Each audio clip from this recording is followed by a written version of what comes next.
Bizarre Podcast.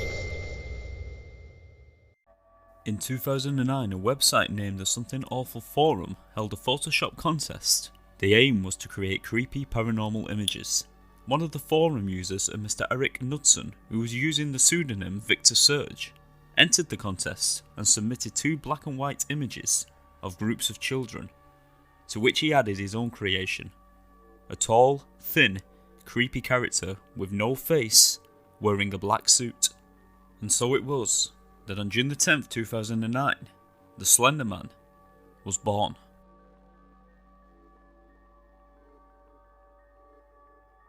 Eric also added small supplements of text that gave a little insight to the history of the fictional photograph, which showed the creepy elongated faceless man standing with the children. Under the first image it read, "We didn't want to go, we didn't want to kill them, but its persistent silence and outstretched arms horrified us and comforted us at the same time." And then underneath this sentence it read, 1983, photographer unknown, presumed dead. And the quote from the second image read, "One of 2 recovered photographs from the Stirling City Library blaze, notable for being taken the day which 14 children vanished, and for what is referenced to as the Slenderman, deformities cited as film defects by officials. Fire at library occurred 1 week later, actual photograph confiscated as evidence." And underneath it read, 1986, photographer Murray Thomas, missing since June the 13th, 1986. As confusing as these sentences may be, these small snippets of text help bring the character alive, and very soon more members of the website started to expand on the character, fleshing out the story of the Slenderman.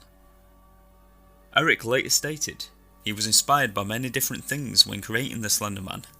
His main inspirations came from the works of author Stephen King, The Mothman, The Many Sightings of Shadow People, and the Resident Evil computer game franchise. It wasn't long before Slenderman started to appear in horror stories on a website named Creepypasta. This is a site where users can create horror fiction for others to read. It was here that the Slenderman character was passed around from user to user and became an instant urban legend. It wasn't long before the creation of Slenderman went viral. On numerous websites, fan art was created for the character, which added more elements to his appearance. On some of these images he was shown as an unnaturally tall, thin, pale figure, with no face, just a blank fleshy void, which still somehow seemed to stir into your soul. He wore a black suit, with horrifying tentacles that sprouted from his back, and in some images, it seems that these tentacles are used to grab or intimidate his prey. It has been said that he has some kind of hypnotic power that he likes to use on children and adults alike. He also inflicts an overpowering sickness feeling that is called the Slender Sickness, as he takes you away with him, never to be seen again. Other stories tell of him killing and disemboweling children and adults alike, and then likes to impale their dead corpses from trees, or simply holding them from one hand as they have fits or seizures, and then he will proceed to tear off their arms and legs. In other tales he likes to toy with his prey, and send his victims mad by taunting them by maybe appearing without warning on a secluded road or woodland area, or peering through your bedroom window as you lie in bed at night, gradually sending you more and more mentally unstable. And then, when the time comes, he would lure you into his world, or maybe somehow make you his proxy, but ultimately, his motives remain a mystery. It wasn't long before the Slenderman began to appear in YouTube videos, small fan-made movies that were filmed in the found footage style, which were implied that the footage was real and Slenderman had been caught on tape. Next, Slenderman mobile and PC video games started to appear all over the internet. The first game was released in 2012 and it achieved over 2 million downloads within its first month of release. This just showed how popular the Slenderman was becoming. The very popular children's game Minecraft had also seemed to have been affected by the popularity of the Slenderman, with the inclusion of a character called the Enderman, who strikes an uncanny resemblance to the Slenderman. He appears with long arms and creepy eyes, and is completely black, and they cause havoc to the player by removing blocks that they have placed on their structures.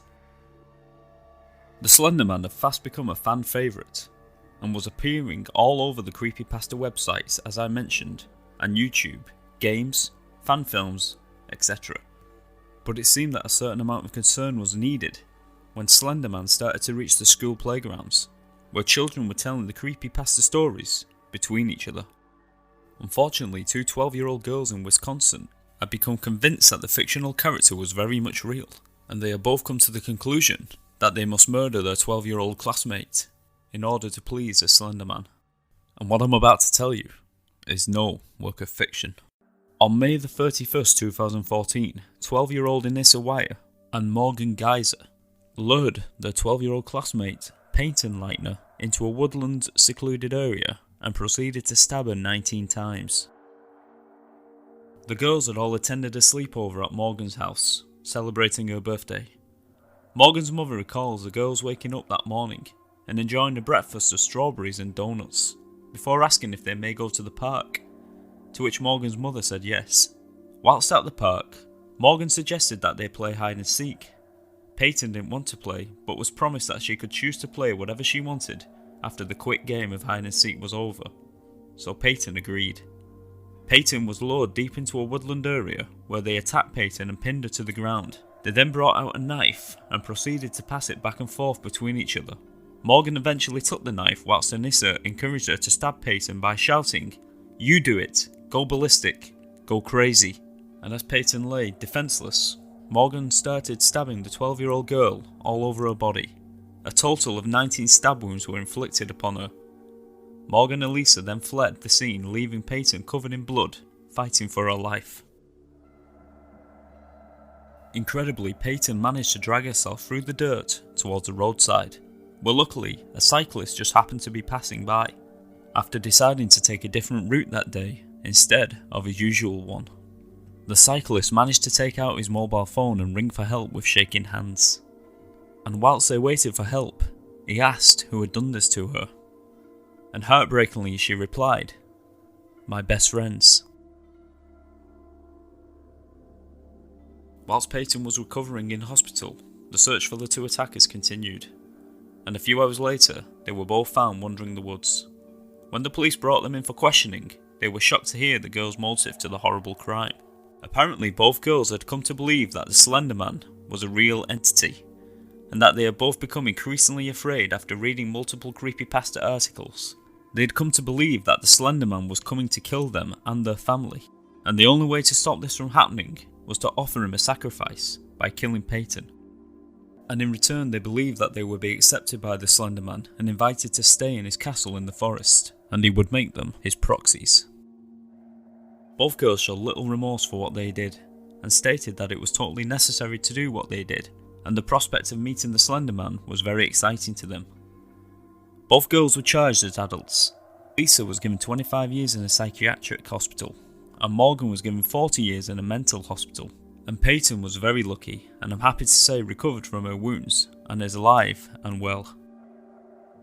After this horrific crime was reported worldwide, a woman came forward and told a reporter that her 13-year-old daughter had attacked her with a knife, and had written disturbing texts on the walls of their home involving the Slenderman.